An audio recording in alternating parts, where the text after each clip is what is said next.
Ibu, kita tunggu terlebih dahulu Bapak Ibu peserta yang lain memasuki room Zoom meeting pada malam hari ini.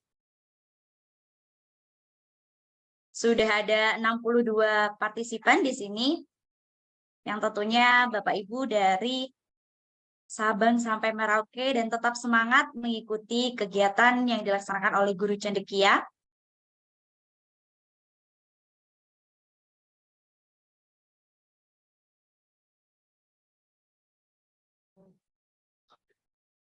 Baik, Bismillahirrahmanirrahim. Assalamualaikum warahmatullahi wabarakatuh. Selamat malam dan salam sejahtera untuk kita semua. Yang terhormat Bapak Dr. Muhammad Suhardi MPD, yang kami hormati Bapak Randi Pratama Murtikusuma MPD, yang kami hormati Ibu Dr. Noni Indrawateningsih MPD, yang kami hormati Bapak Ibu peserta Diklat Daring Guru Cendekia. Semoga Bapak Ibu dimanapun Bapak Ibu berada selalu dalam keadaan sehat walafiat, dan tentunya di malam hari ini Bapak Ibu masih tetap semangat mengikuti serangkaian kegiatan yang diselenggarakan oleh Guru Cendekia, di mana perlu Bapak Ibu ketahui bahwasanya diklat daring yang diselenggarakan oleh Guru Cendekia ini ada setiap bulannya Bapak Ibu. Jadi untuk edisi di bulan Januari ini ini sudah pertemuan kedua begitu ya Bapak Ibu, dengan tajuk Asesmen Pembelajaran dalam Kurikulum Merdeka, di mana kegiatan ini akan diselenggarakan mulai tanggal 12 Januari hingga 15 Januari. Nah, di mana Bapak Ibu akan melaksanakan Zoom meeting begitu selama 2 hari, di mana saat ini adalah pertemuan kedua Zoom meeting begitu. Jadi di sini silakan Bapak Ibu gunakan waktu sebaik mungkin untuk bertanya langsung kepada Ibu Dr. Noni Indrawateningsih MPD. Beliau sangat mengetahui terkait bagaimana asesmen pembelajaran kurikulum merdeka. Di mana kita ketahui bahwasannya kurikulum merdeka ini bagi sebagian Bapak Ibu guru sudah tidak asing lagi begitu ya. Bahkan sudah Bapak Ibu terapkan. Nah, akan tetapi di saat implementasi terkadang Bapak Ibu juga masih merasa ada hal yang sedikit membingungkan. Nah, di kesempatan ini silakan Bapak Ibu nanti bisa langsung bertanya begitu, dan juga apakah yang Bapak Ibu terapkan itu sudah sesuai begitu, apakah sudah benar seperti itu begitu. Nah, di mana untuk pertemuan pertama Bapak Ibu sudah mengenal terkait asesmen pembelajaran kurikulum merdeka, terkait prinsipnya, tekniknya, kemudian perencanaan, pengolahan, hingga pelaporan hasilnya. Nah, pada malam hari ini Bapak Ibu di pertemuan kedua ini Ibu Dr. Noni Indrawateningsih MPD akan mengupas lebih lanjut, di mana pada pertemuan pertama masih ada beberapa hal yang belum dikupas. Nah, pada pertemuan kedua ini akan dikupas lebih detail lagi terkait hal tersebut. Dan juga silakan Bapak Ibu gunakan waktu sebaik mungkin. Nanti ada diskusi interaktifnya, begitu ya Bapak Ibu. Nanti Bapak Ibu silakan bisa langsung bertanya kepada Ibu Noni, begitu. Nah, tidak perlu berlama-lama lagi, begitu Bapak Ibu, karena di sini juga telah bergabung Ibu Dr. Noni Indrawateningsih MPD. Beliau merupakan dosen Universitas Negeri Surabaya dan tentunya sudah sangat menguasai terkait sebenarnya apa sih asesmen pembelajaran kurikulum merdeka dan bagaimana begitu. Nah, baik, kami silakan kepada Ibu Dr. Noni untuk menyampaikan materi pada malam hari ini. Kepada beliau kami silahkan. Oke, baik, terima kasih Mbak Mei. Sebelumnya, Assalamualaikum warahmatullahi wabarakatuh. Selamat malam Bapak Ibu. Alhamdulillah kita bertemu kembali di hari kedua dalam kegiatan diklat daring Guru Cendekia. Ini nanti kita akan melanjutkan dari yang kemarin ya Bapak Ibu. Mungkin di slide-slide yang akhir kemarin belum sempat saya jelaskan secara detail karena itu memang roh dari apa namanya rapot nih, dari hasil assessment, hasil akhir assessment, sehingga nanti perlu saya kupas lagi terkait dengan slide PPT yang akhir-akhir pada pertemuan kemarin. Baik Bapak Ibu, biar tidak berlama-lama, saya izin share screen dulu.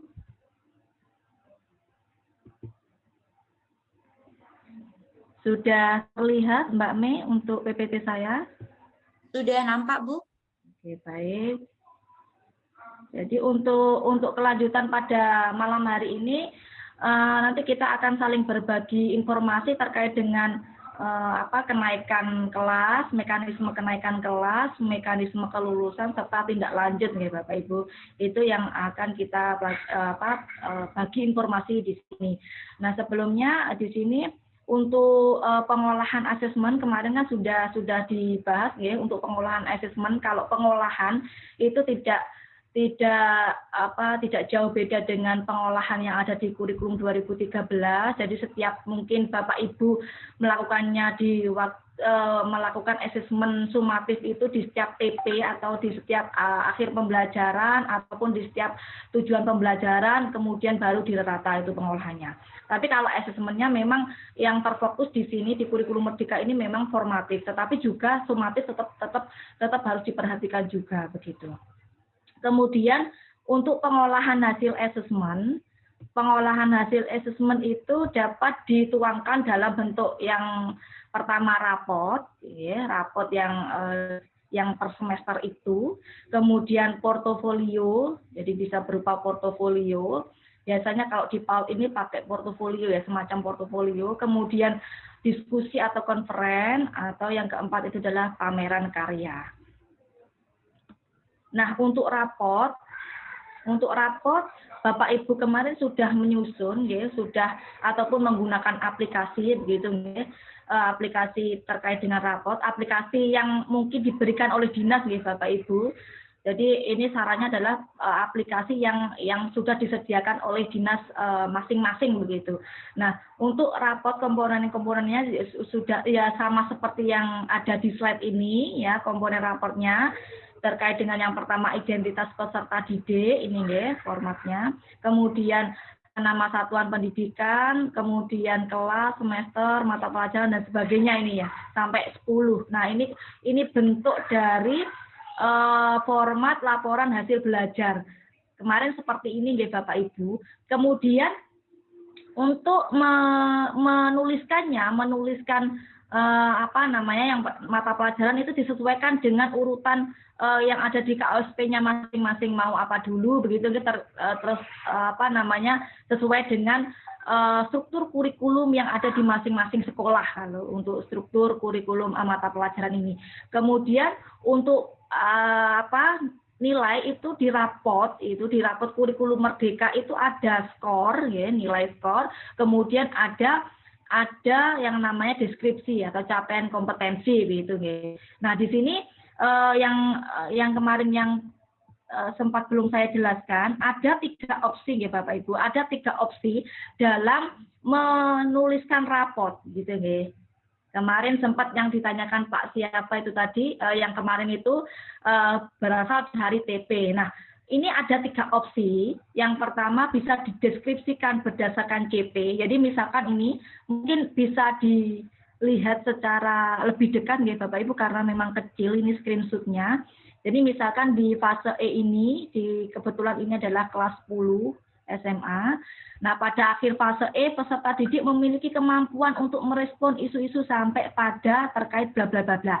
Nah, seperti yang saya sampaikan kemarin, bahwa ketika Bapak Ibu mau mendeskripsikan terkait dengan hasil akhir di raport, itu kalau mengambil dari CP itu diambil kata kuncinya. Tidak semuanya dimasukkan di dalam raport ya, memang akan banyak sekali kalau misalkan dimasukkan di dalam raport, tapi kata kuncinya ini ada ini. Nah, kemampuan tersebut antara lain mengidentifikasi, mengajukan gagasan, merancang solusi, mengambil keputusan, dan mengkomunikasikan dalam bentuk proyek sederhana. Nah, ini adalah inti dari fase E. Nah, ini ada yang warnanya hijau, ya. Yang warna hijau ini menunjukkan diletakkan di sini, ya Bapak Ibu. Ini kebetulan IPA ya. Kalau IPA itu ada kimia, fisika, biologi ya. Jadi ini di atasnya ini untuk melihat capaian kompetensi yang tertinggi ya, yang dicapai oleh si siswa itu tadi. Kemudian untuk yang warna pink ini ya, warna merah ini ya, yang warna merah itu adalah menunjukkan capaian kompetensi yang terendah. Ya, jadi di sini nanti ketika Bapak Ibu nanti bisa direfleksi kembali untuk raportnya itu ada yang menunjukkan kompetensi tertinggi dan juga di bawahnya ada kompetensi yang terendah itu ya. Kalau mau diambilkan ini yang pertama opsinya diambilkan dari CP. Jadi CP tidak perlu semuanya dimasukkan ke dalam deskripsinya, tetapi ambil kata kuncinya, kata kunci dari capaian pembelajarannya. Misalkan ini menunjukkan kemampuan dalam mengidentifikasi, kemudian berkomunikasi dan mengajukan gagasan. Ini kan kata kunci yang ada di CP. Nah, ini seperti ini ya Bapak Ibu. Jadi nanti ketika Bapak Ibu mendeskripsikan lebih lengkap itu lebih bagus gitu. Lebih lengkap, lebih detail itu lebih bagus daripada hanya sekedar 1, 2, 3 kalimat. Nah, ini akan lebih bisa ternyata kompetensi tertingginya di sini loh, kompetensi yang kurang di sini. Jadi kalau bisa malah lebih detail gitu ya. Itu untuk opsi yang pertama nggih Bapak Ibu. Kemudian yang kedua bisa diambilkan dari ATP. ATP nanti diambilkan dari tujuan pembelajarannya. Nah, kemarin yang bisa menggunakan ATP, bisa menggunakan CP ya gitu. Atau bisa menggunakan nanti yang ketiga nanti elemen berdasarkan elemennya. Nah, ini juga sama Bapak Ibu. Dari ATP yang diambil adalah tujuan pembelajarannya. Di sini kebetulan IPA, nggih, IPA itu ada fisika, kimia, sama biologi, sehingga ini agak banyak begitu. Nah, untuk fisika ternyata ini untuk ATP-nya dapat menyajikan hasil analisis gejala. Nah, ini ternyata nilainya 80. Nah, menunjukkan ini 80 ini. Kemudian untuk yang untuk kompetensi rendahnya yang berwarna merah ini, yang berwarna merah. Jadi ada kompetensi yang tertinggi, kemudian di bawahnya ada kompetensi yang terendah. Begitu nggih. Kecuali nanti kalau nilainya 100 bulat nggih Bapak Ibu. 100 bulat mungkin tidak terletak pada kemampuan nanti, mungkin pada sikap. Nah, bisa untuk pada sikapnya bisa. Ini untuk yang berdasarkan ATP ya. ATP diambilkan dari tujuan pembelajaran.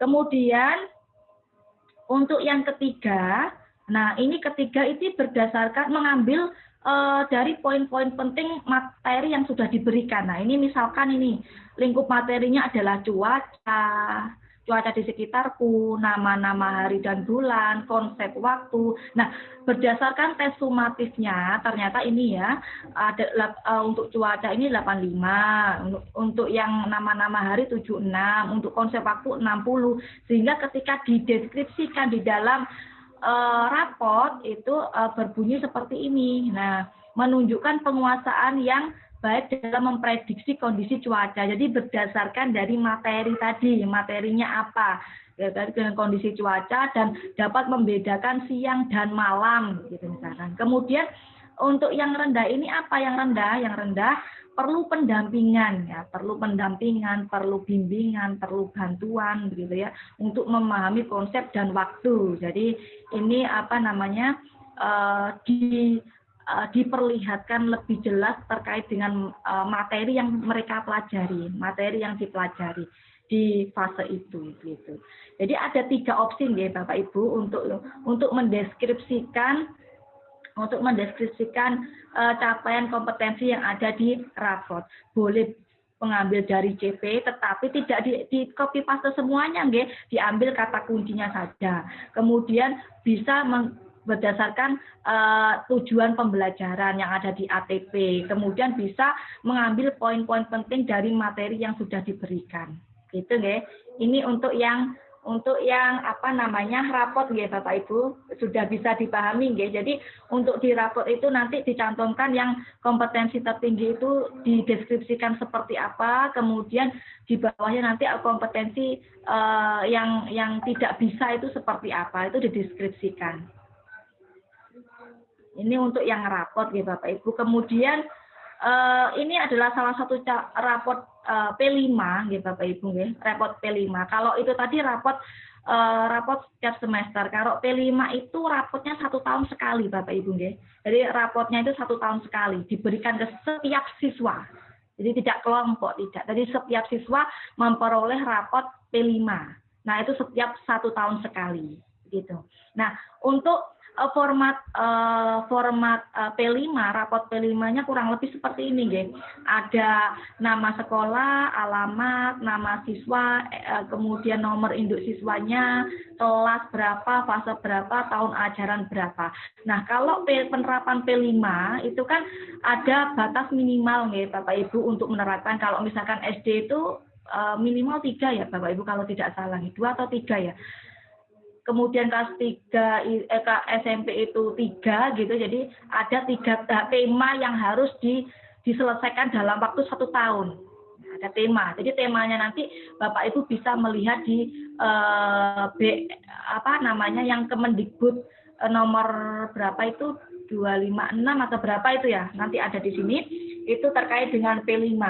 Jadi harus diselesaikan dalam 1 tahun. Misalkan minimalnya 2 tema, begitu, 2 tema, ya sudah 2 tema itu tadi harus diselesaikan dalam 1 tahun. Jadi tidak boleh kurang. Untuk JP-JP-nya bisa melihat di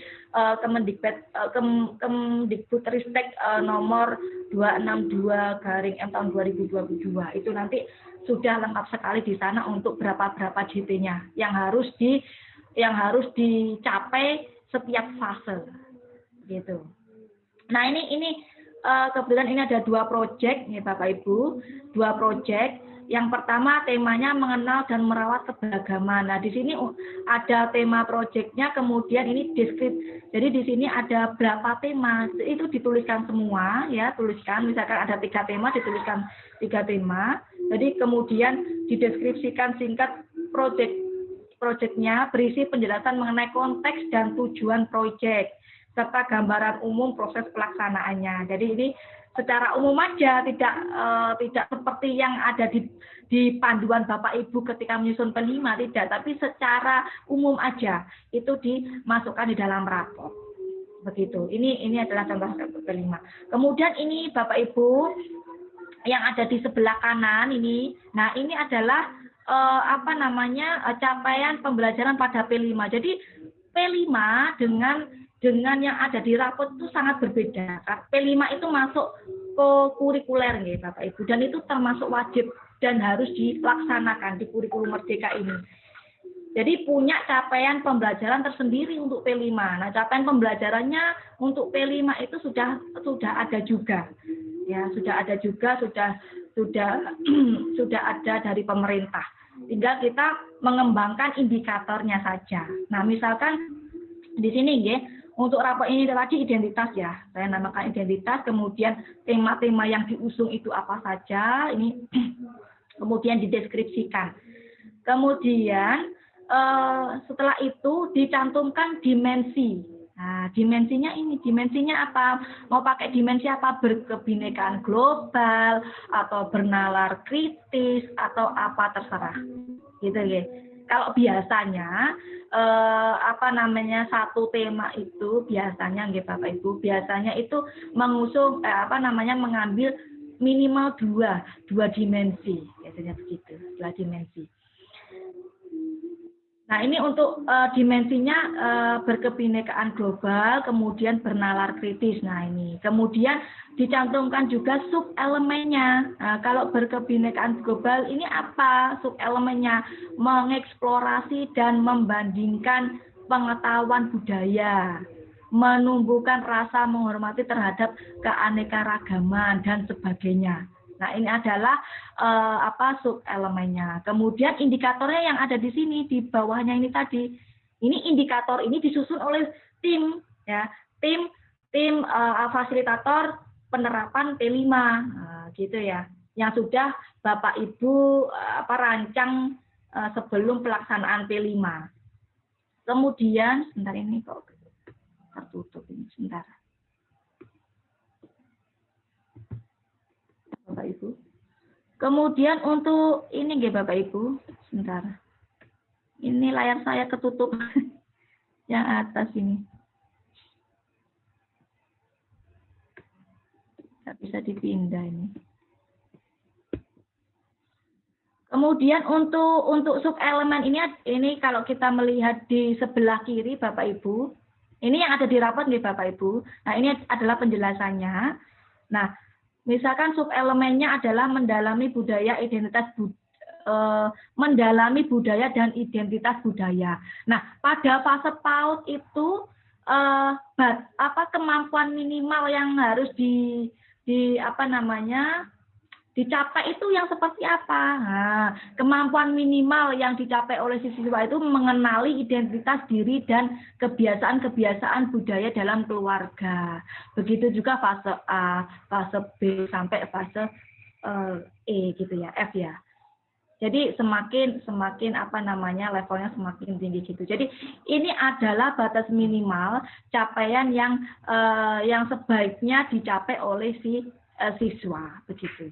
Jadi ada rumusan kompetensi ya atau indikator itu tadi sesuai fase peserta didik dari profil pelajar Pancasila sesuai dengan tujuan proyek yang sudah ditentukan. Jadi ini untuk indikator-indikator yang di sini Bapak Ibu itu disusun oleh Bapak Ibu sendiri.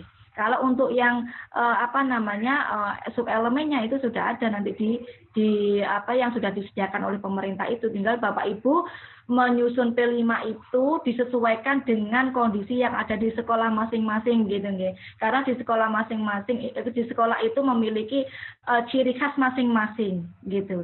Jadinya kalau mau mengusung tema kearifan lokal juga nggak apa-apa, nggak masalah. Jadi disesuaikan aja pada kondisi yang ada di sekolah Bapak Ibu. Kemudian selanjutnya, karena di sini penilaiannya secara individu nih Bapak Ibu. Jadi ada semacam ini kan ada MB, kemudian SB, kemudian BSH, SAB. Jadi untuk rapotnya itu ya bentuknya seperti ini saja, centang-centang kemudian dideskripsikan. Nah, MB itu apa? MB itu ini Bapak Ibu, kriteria penilaian ya. Kriteria penilaian pada setiap siswa di pelaksanaan di P5-nya.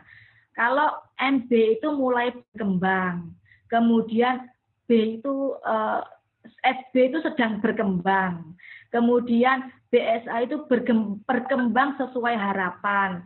Kalau SAB sangat berkembang. Nah, ini Bapak Ibu untuk menilai P5. Kemudian diharapkan ketika siswa itu melaksanakan P5 itu berada pada tahap berkembang begitu. Berkembang sesuai harapan. Harapannya seperti itu. Jadi harapannya itu ada di BSH. Gitu ya, Bapak Ibu. Ini. Kemudian setelah ada penilaian ini terkait dengan MB, SB, BSH dan SAB, kemudian di sini di bawah itu ada catatan proses. Jadi catatan proses ini digunakan untuk mendeskripsikan capaian si peserta didik. Yang paling berkembang itu yang seperti apa dan yang perlu mendapat perhatian atau perlu mendapatkan bimbingan itu yang mana gitu. Itu dijelaskan di catatan proses gitu. Jadi begitu nih Bapak Ibu. Jadi ada format yang depannya seperti ini, identitas, kemudian tema beserta deskripsinya, kemudian ini ya. Yang ini, yang ini Bapak Ibu. Kursor saya kelihatan nih Bapak Ibu. Jadi ini ya Bapak Ibu, sesuai dengan dimensi dan tema yang sudah diusung oleh masing-masing sekolah. Begitu nggih Bapak Ibu. Kemudian, ini agak berbeda dengan rapot P5 di PAUD. Nah, kalau ini tadi di sekolah menengah, sekolah dasar dan menengah nih Bapak Ibu, itu formatnya seperti ini. Kalau di PAUD, laporan hasil belajar P5 di jenjang PAUD itu dibuat dalam bentuk lebih sederhana, berupa deskripsi satu paragraf, begitu, kemudian mendeskripsikan mengenai perkembangan peserta didik selama melaksanakan proyek profil. Kemudian untuk deskripsinya ini ya, deskripsinya itu disatukan ya, disatukan dengan rapot intrakurikuler yang disajikan setiap per semester atau per tahun. Jadi boleh per semester atau boleh per tahun gitu untuk yang PAUD. Nah, untuk formatnya seperti ini Bapak Ibu. Untuk yang format PAUD, kalau ini sesuai dengan kalau nilai agama dan budi pekerti, jati diri, dasar-dasar literasi, ini sesuai dengan yang ada yang sudah di kurikulumnya sekolah Bapak Ibu masing-masing ya di PAUD. Terkait dengan nilai agama dan budi pekerti, ini juga sama ya, nama sekolah, nama siswa dan sebagainya.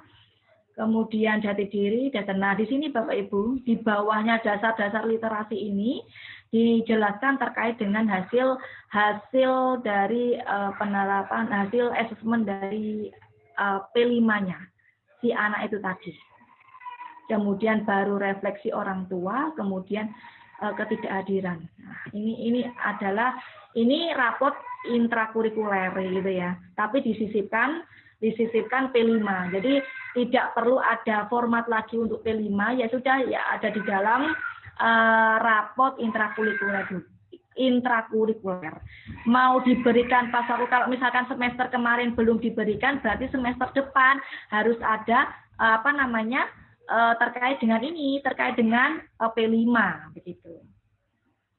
Sudah tahu bedanya nggih Bapak Ibu antara rapot P5 yang ada di sekolah dasar dan menengah serta di PAUD. Jadi berbeda gitu nggih. Untuk capaian pembelajaran di P5 pada PAUD itu juga sudah ada di mana ya, saya kok lupa, di Permendikbudristek nomor 262/M/2022 kalau tidak salah seperti itu. Nanti saya coba lihat kembali gitu.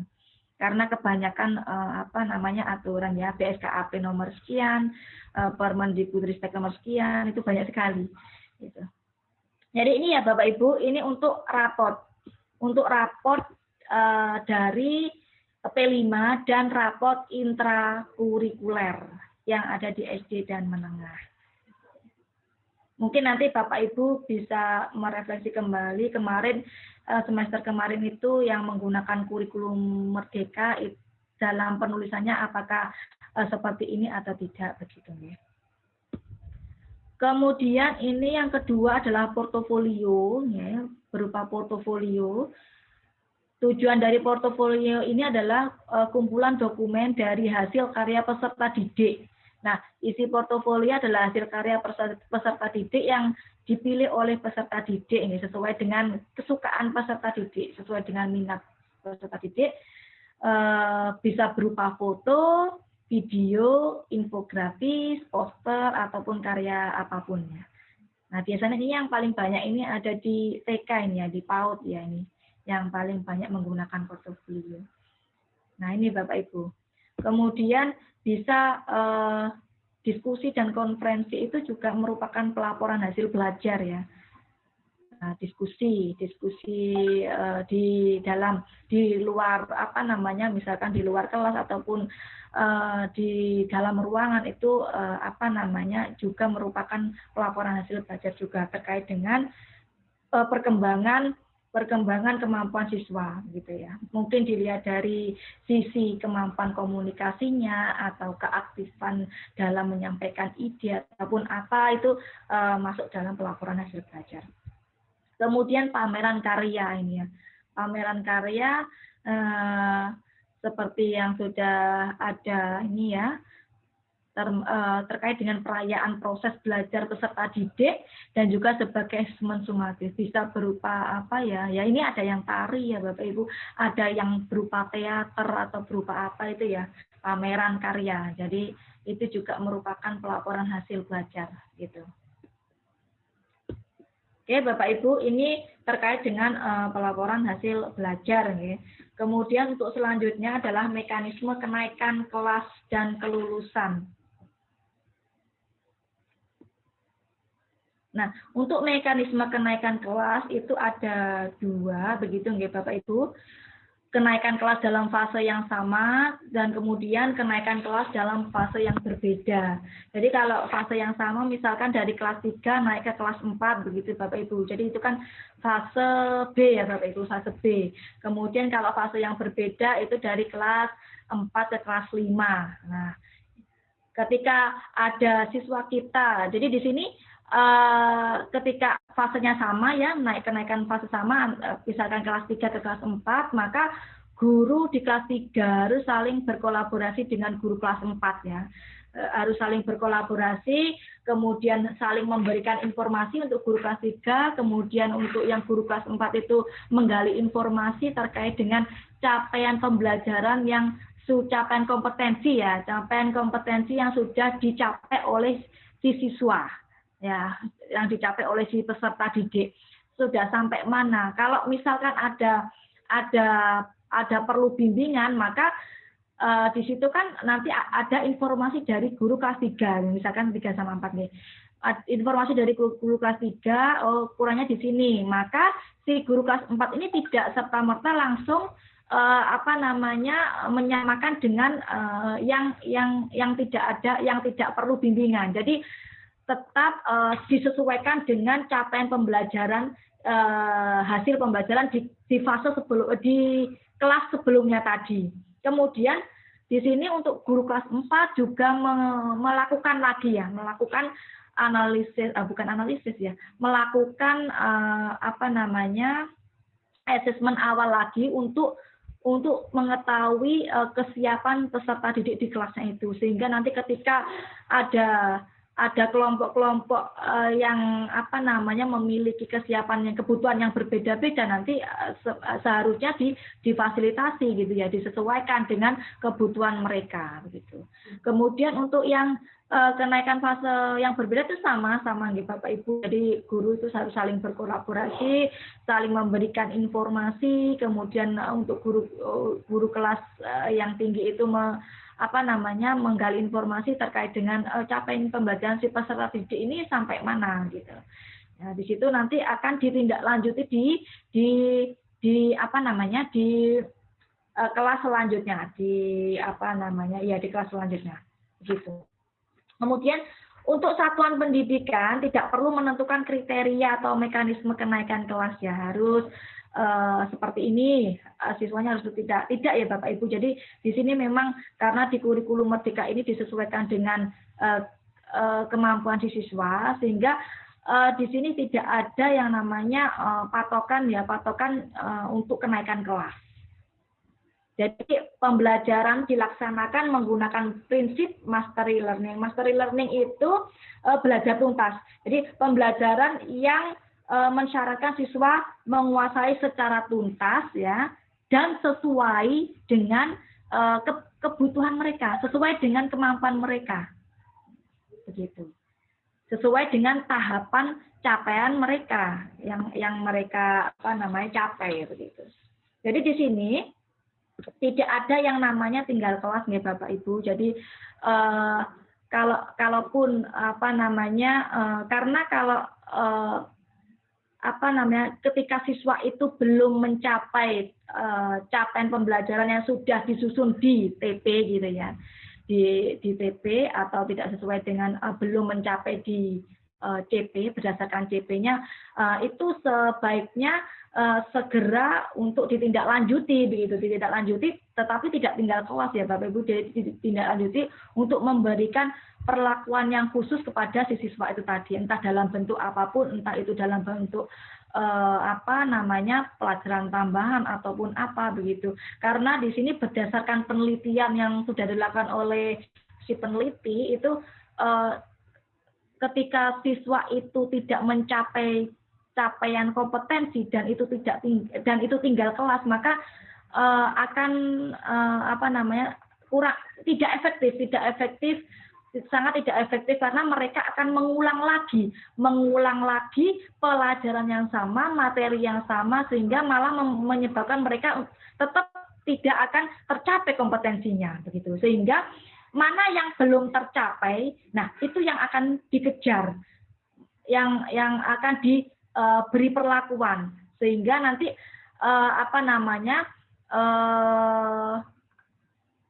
sesuai dengan capaian pembelajaran setiap fasenya, bisa mencapai sesuai dengan pembelajaran setiap fasenya begitu. Nah, kemudian ini ada contoh kasus nih Bapak Ibu nih, kasus dalam menentukan kenaikan kelas ini. Ini Pak Didi adalah wali kelas 4 SDN Suka-Suka. Saat menentukan kenaikan kelas, dia merekap daftar hadir semua siswa di kelas itu. Nah, ternyata ada satu siswa, Bapak Ibu ya. Ada satu siswa yang di kelasnya itu yang sangat jarang sekali hadir dalam mengikuti pelajaran di kelas. Nah, Pak Didi ini bingung dalam menentukan apakah siswa tersebut naik kelas ataukah tidak. Tetapi dia sering juga mengerjakan tugas juga sering, tetapi sangat jarang sekali hadir di kelas. Nah ini bagaimana ya Bapak Ibu dalam menentukan apakah anak ini naik kelas apa enggak sih? Kalau misalkan seperti ini ditinjau dari sisi kehadiran si siswa. Nah, saya ingin tahu ini untuk jawaban Bapak Ibu. Monggo Bapak Ibu bisa mengetikkan menti.com, kemudian isikan kode 1860038. Kalau misalkan ada kasus seperti itu, bisa-bisa saja loh Bapak Ibu, siswa yang sangat jarang hadir, tapi dia itu selalu mengerjakan tugas, tetapi dia sangat jarang hadir, sangat jarang, gitu. Monggo Bapak Ibu, saya bisa minta bantuan untuk operator untuk menuliskan kodenya. Karena saya buka untuk Mentimeternya. Ini saya stop dulu.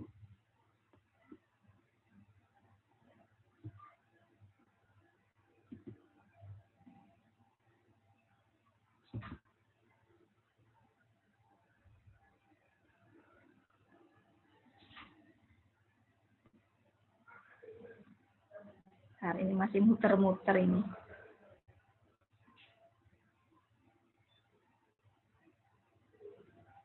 Ada yang sudah menjawab Bapak Ibu? Sebentar ini masih saya bukakan.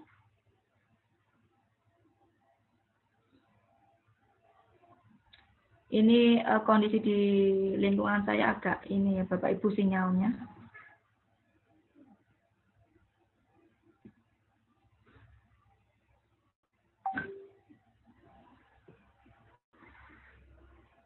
Monggo Bapak Ibu.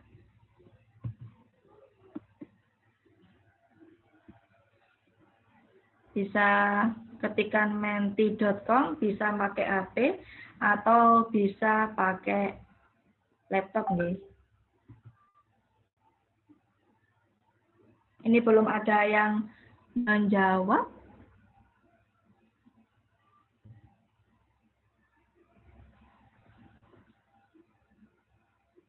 Nah.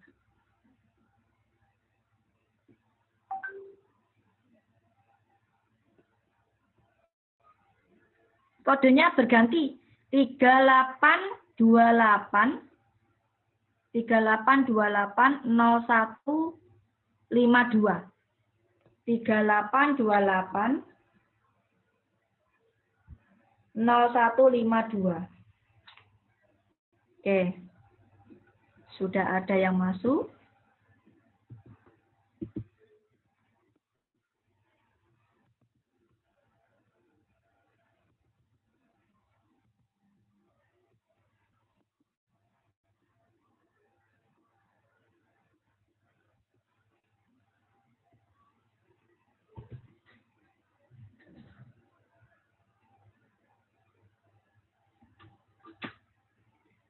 Dinaikkan kelas, ada yang tidak dinaikkan kelas. Ini baru 12 orang, monggo.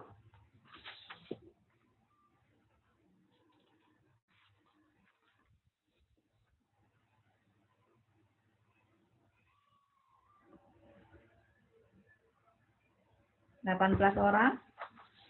Untuk kodenya 38280152. Ini baru 18 orang. 16. Oke, bagi yang sudah bisa dilanjut untuk pertanyaan selanjutnya. Mengapa mengambil keputusan jawaban nomor 1?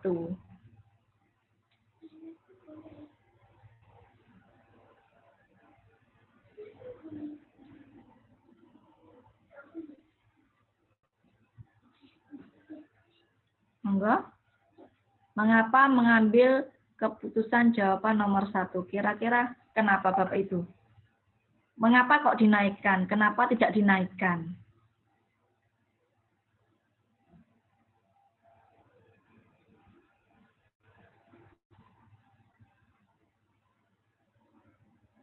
Atau mungkin Bapak Ibu kesulitan bisa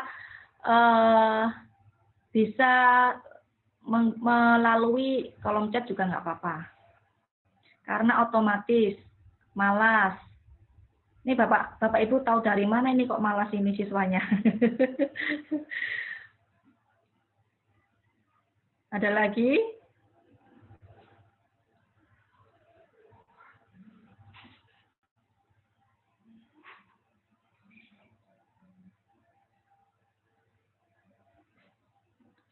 Ada yang mau nambah lagi? Karena tugas terpenuhi. Perlu diberi tugas tambah, diberi tugas tambahan. Karena kemampuan anak berbeda.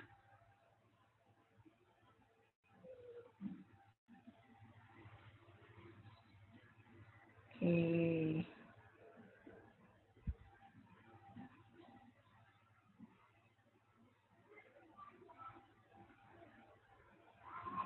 Membuahkan efek jera.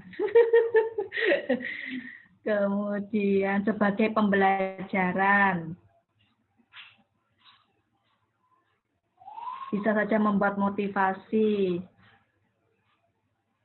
Aturan di sekolah saya, oh gitu ya, ada aturan seperti itu ya. Kemudian karena tidak semua hukuman, agar lebih rajin. Oke. Baik Bapak Ibu, terima kasih atas partisipasinya dalam menjawab. Ini kalau yang naik jika nilai ujian bagus, tugas dikerjakan walaupun tidak semuanya, dikasih kesempatan untuk lebih baik lagi. Baik, jadi di sini kira-kira apa Bapak Ibu? Seperti yang saya sampaikan tadi, ya, ketika ada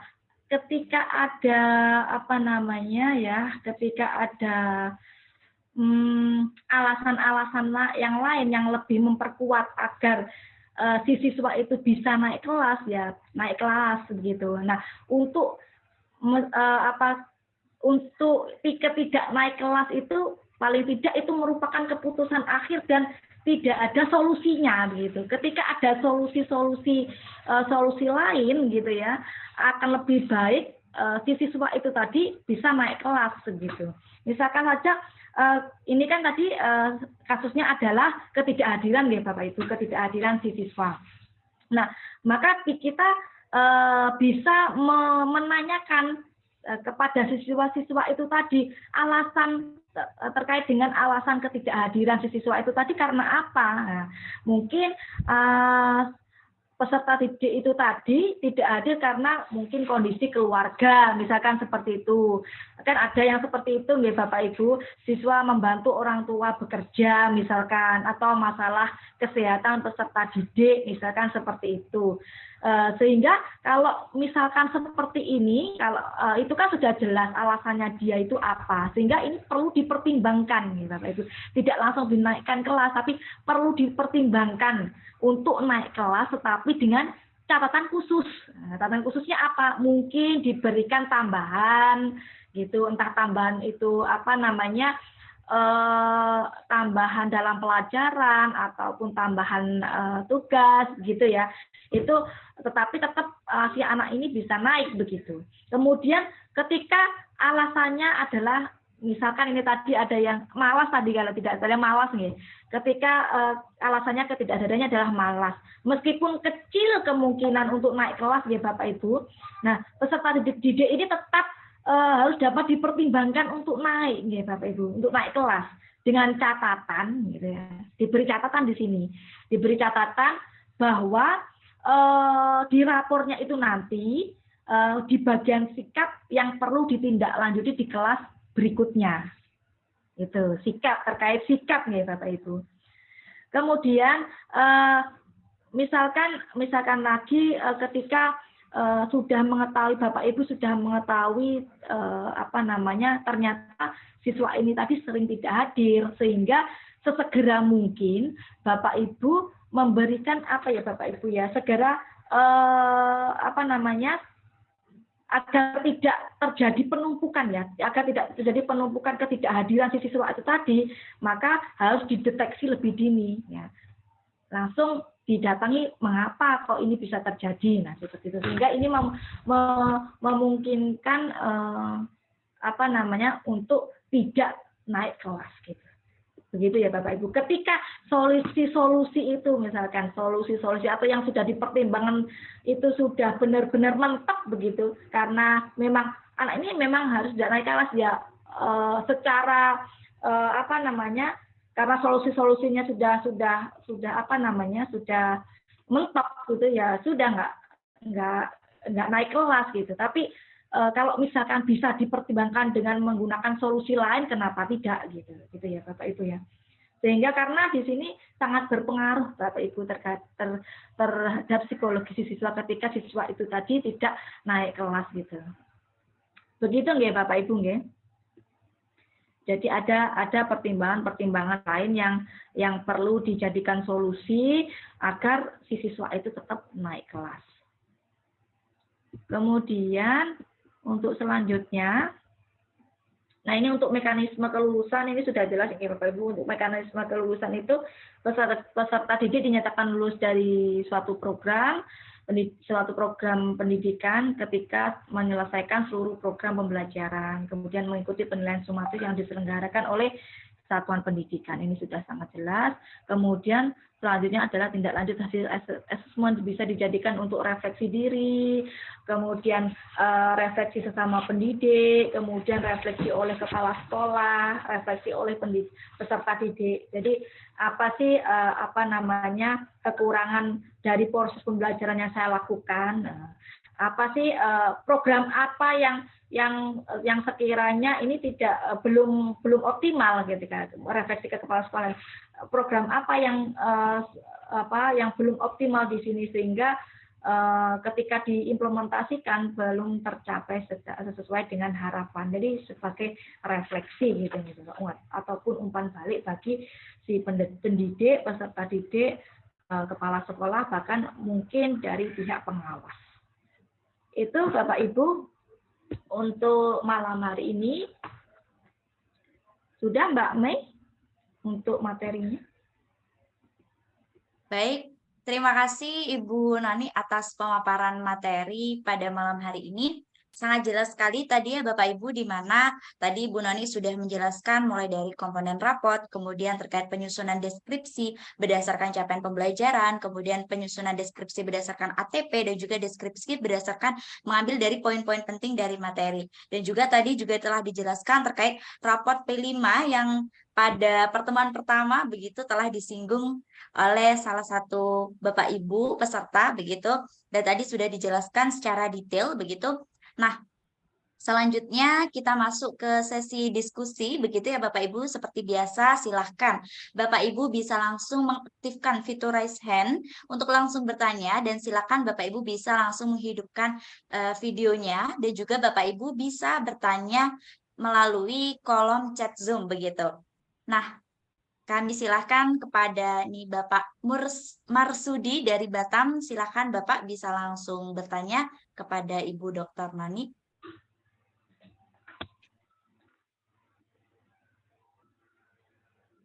Masih belum di-mute ya. Silakan Pak. Terima kasih Ibu pada Pak kali suaranya tidak jelas, Bapak. Iya Pak, suaranya masih belum jelas. Halo. Masih kecil sekali ya Bu Nani. Ya, Bu. Halo. Ya, silakan Pak. ya ini sudah jelas. Baik. Terima kasih Ibu. Jadi 2 malam ini bisa tatap muka dengan Ibu Noni narasumber kita. Ini sangat bermanfaat bagi kita untuk pelaksanaan kurikulum Merdeka. Jadi saya mau bertanya karena ini masih banyak terjadi miskonsepsi antar sekolah penggerak program kurikulum Merdeka itu dalam pelaksanaan P5. Dalam pelaksanaan P5 itu bagaimana cara kita menentukan kategori sedang berkembang sesuai harapan ataupun sangat berkembang. Ini terjadi miskonsepsi dari berbagai sekolah penggerak.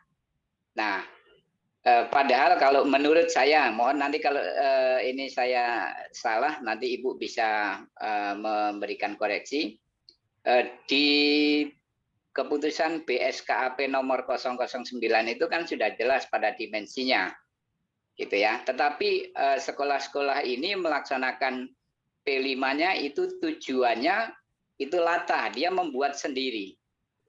Tujuan P5 itu, padahal tujuan itu sudah ada pada dimensi di BSKP 009. Nah, saya kadang-kadang menyampaikan kepada kawan-kawan tidak usah membuat sendiri. Lihat saja di BSKAP. Jadi yang selama ini saya lakukan, ketika berkembang sesuai dengan harapan, maka tujuan dan indikatornya kita ambil sesuai dengan dimensi di fasenya masing-masing. Misalnya fase B gitu kan, berarti kelas 3, 4. Nah, kelas 3 atau kelas 4 yang sedang berkembang sesuai harapan itu ada di dimensinya itu.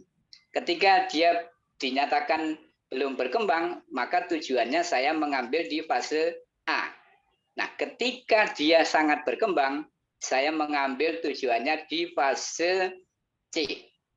Nah, itu apakah menurut Ibu analisis ini sudah benar atau salah? Ini karena miskonsepsi dari berbagai sekolah. Baik. Itu yang pertama, Bu. Yang pertama. Yang kedua, ini mohon maaf karena kadang-kadang saya juga dianggap orang ini sering diminta menyampaikan materi. Untuk PAUD dan TK itu rapot P5-nya itu memang boleh per semester atau per tahun gitu tadi Bu ya. Boleh dibagikan per semester atau per tahun. Nah, artinya kalau per semester dia 2 kali dong menerima rapot P5-nya. Padahal rapot P5 itu kan yang setahu kita 1 tahun sekali pada semester 2. Nah, mungkin di PAUD memang begitu, yaitu mohon nanti penjelasan Ibu kalau memang di PAUD TK itu bisa 2 kali. Nah, itu sebagai pengalaman kita gitu.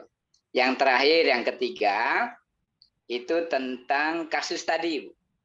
Yang kasus tadi ya, kalau menurut saya tadi saya tak ngisi mentimeter karena pakai HP ini. Kalau menurut saya kasus tadi ya, itu ketika di kelas tinggi ya SMP, SMA gitu enak masih bisa kita pikirkan. Sekarang yang terjadi di kelas SD di kelas 1.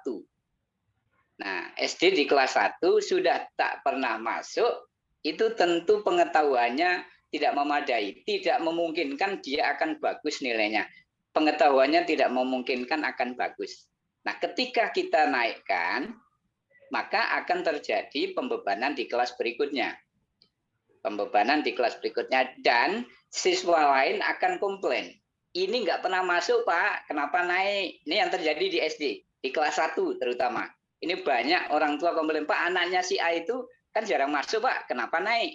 Apakah memang dia pintar? Mana ukurannya gitu. Nah, itu yang kita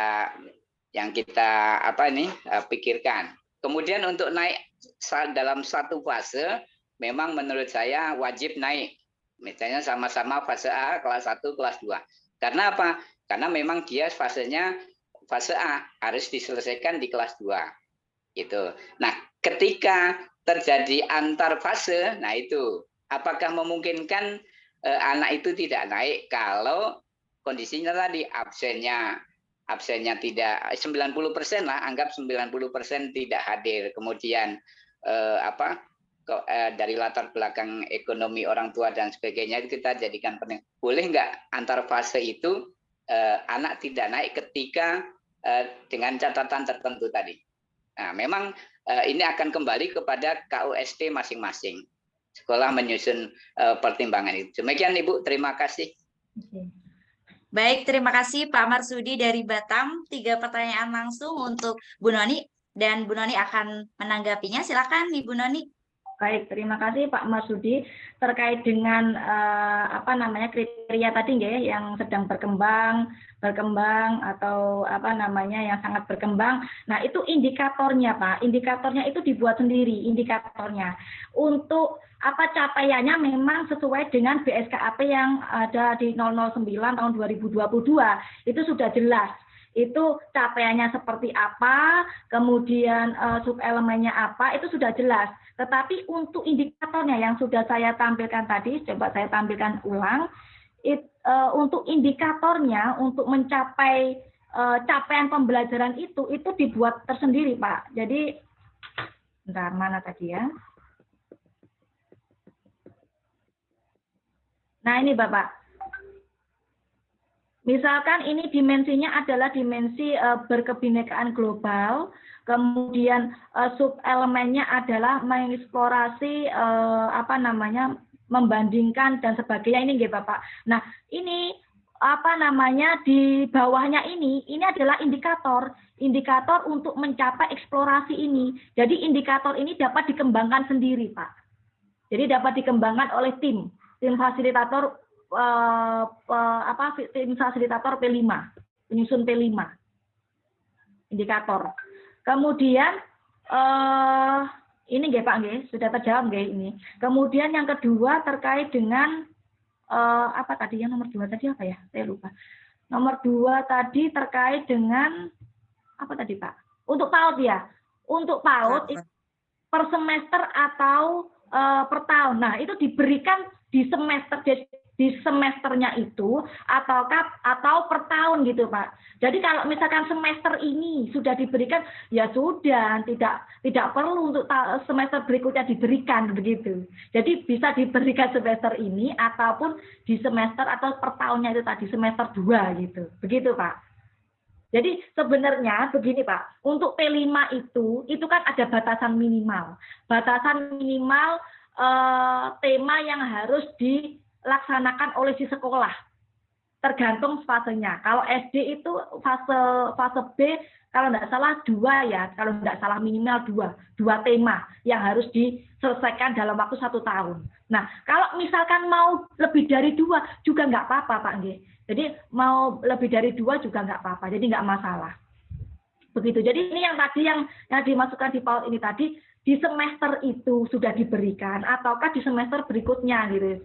1 tahun waktunya gitu Pak. Jadi tetap 1 Pak. Begitu. Tapi ini include di raport intrakurikuler. Ini khusus ini yang PAUD. Begitu. Untuk pelaksanaannya pun itu juga sudah include di RPP ya, perencanaan harian atau dulu namanya RPPH gitu ya. RPPH-nya si guru tadi kalau pelaksanaannya. Sebenarnya untuk materi P5 ini sudah pernah saya bahas ya, Mbak Mei ya, untuk khusus P5 terkait dengan perencanaan pelaksanaan sampai pada asesmen sebenarnya sudah saya bahas. Mungkin nanti bisa di-share kembali Mbak Mei terkait dengan P5 yang sudah saya jelaskan di bulan kemarin kalau tidak salah. Gitu. Kemudian yang ketiga apa tadi? Saya lupa. Terkait kasus tadi, Bu. Oh, kasus. Oh, nggih, kasus. Jadi kalau kita tadi kan kita lakukan identifikasi dulu nggih Pak. Kita lakukan identifikasi dulu mengapa anak ini kok tidak hadir begitu. Boleh dinaikkan atas pertimbangan-pertimbangan tertentu ya. Asalkan ada catatan khusus, mungkin diberikan gitu ya. Diberikan tambahan atau masuk seminggu berapa kali gitu. Untuk mengejar tujuan ke kompetensi yang sudah diajarkan oleh si guru, kompetensi dalam artian kompetensi di suatu materi yang sudah diajarkan si guru di semester itu begitu.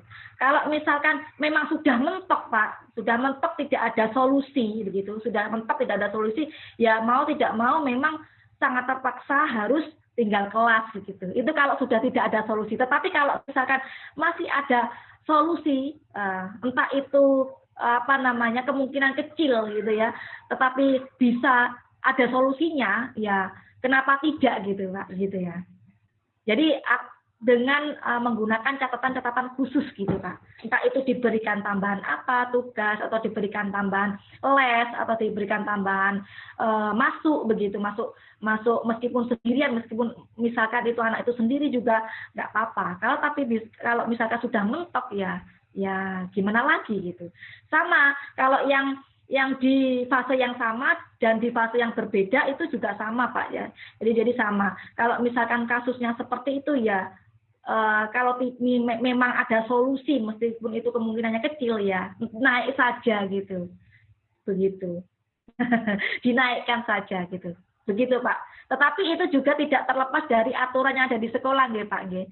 Kalau misalkan aturan yang ada di sekolah di KOSP-nya sudah menunjukkan harus sekian persen, ya mau gimana lagi gitu ya Pak ya. Ya tergantung keputusan musyawarah antara pihak sekolah, nggih Bapak nggih. Nggih. Itu Mbak Mei. Baik, terima kasih Bu Noni atas pemaparannya. Semoga dapat menjawab pertanyaan-pertanyaan dari Bapak Marsudi dari Batam. Jadi emang benar di sini Bapak Ibu ketika melaksanakan sendiri kurikulum Merdeka, kemudian ada hal yang ingin ditanyakan seperti Bapak Marsudi tadi, berdasarkan pengalaman berarti ya, Bapak Ibu silahkan, tidak perlu ragu-ragu, tidak perlu takut begitu. Karena di sini Ibu Nonik ini sudah sangat mendalami terkait kurikulum Merdeka begitu. Jadi silahkan Bapak Ibu bisa langsung bertanya agar tidak terjadi miskonsepsi saat Bapak Ibu melaksanakannya begitu. Nah, ini ada Ibu Asyati yang sudah raise hand. Silahkan Ibu Asyati.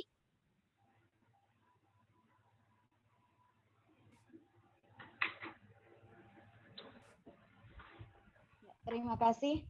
Assalamualaikum warahmatullahi wabarakatuh. Waalaikumsalam warahmatullahi Terima wabarakatuh. kasih pada Ibu moderator, juga Ibu narasumber yang telah memberikan kesempatan kedua kalinya untuk saya bertanya di malam kedua ini. Jujur Ibu, bahwa di sekolah saya memang sampai sekarang belum menerapkan kurikulum Merdeka. Sehingga dalam hal ini saya mungkin masih perlu banyak belajar tentang kurikulum Merdeka. Dari penjelasan Ibu tadi, ada beberapa catatan yang menjadi pertanyaan bagi saya. Mungkin ini teman-teman di ruangan Zoom ini sudah pada tahu semuanya, karena sudah punya pengalaman untuk penerapan kurikulum Merdeka. Yang pertama, Bu, yang ingin mohon dijelaskan di sini tadi dalam menyusun indikator yang Ibu jelaskan tadi disusun oleh tim fasilitator.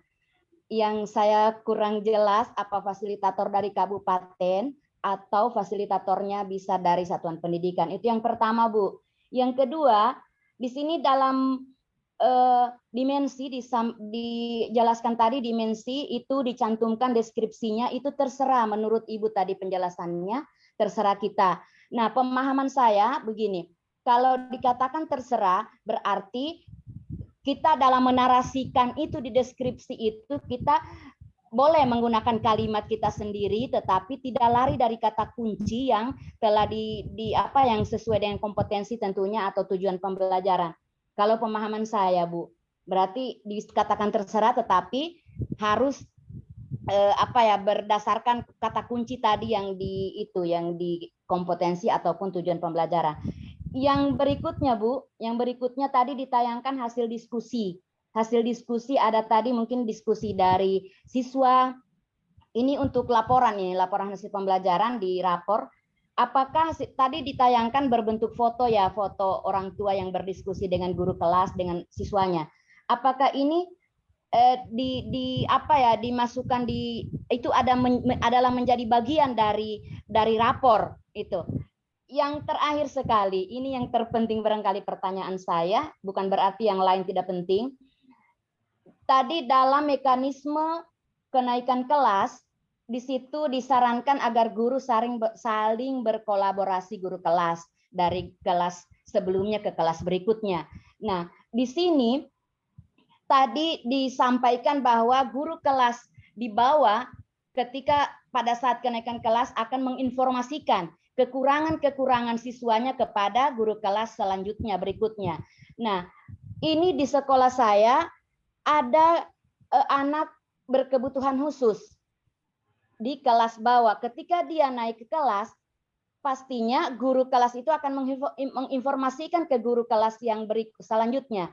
Nah, sementara Bu, guru kelas ini belum memiliki pengetahuan tentang penanganan anak-anak berkebutuhan khusus. Tentunya itu sudah pasti guru kelas tersebut akan mengalami kesulitan. Nah, pertanyaan saya mohon diberikan penjelasan apakah dalam kelas itu tadi Ibu memberikan penyampaian bahwa penanganan anak-anak itu sesuai dari informasi guru kelas sebelumnya tidak sama, akan berbeda sesuai dengan kemampuan anak itu sendiri. Nah, berarti di sini saya mengambil kesimpulan anak-anak yang berkebutuhan khusus ditangani secara berbeda dengan anak-anak reguler. Nah, sementara guru kelas itu belum memiliki pengetahuan tentang penanganan anak-anak berkebutuhan khusus. Jadi, bagaimana apakah anak-anak berkebutuhan khusus disendirikan, maksudnya dikelompokkan tersendiri, kemudian anak-anak reguler, atau mereka disatukan dalam satu kelas yang sama, tetapi caranya yang berbeda dalam memberikan materi pembelajaran. Terima kasih, Ibu.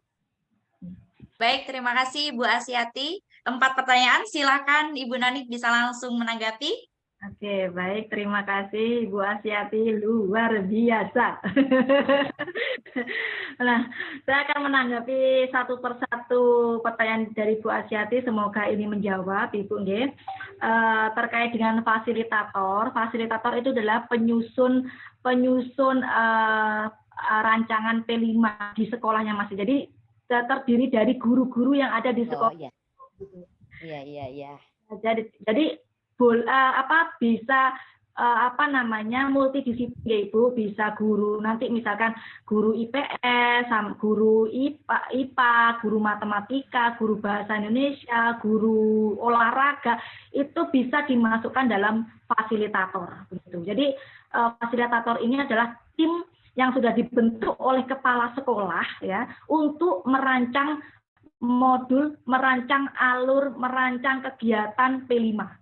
Dan itu disesuaikan ya, sekaligus menjawab dari nomor 2, disesuaikan dengan ketika Bapak Ibu merancang P5 disesuaikan dengan karakteristik yang ada di sekolah Ibu yang pertama ya gitu.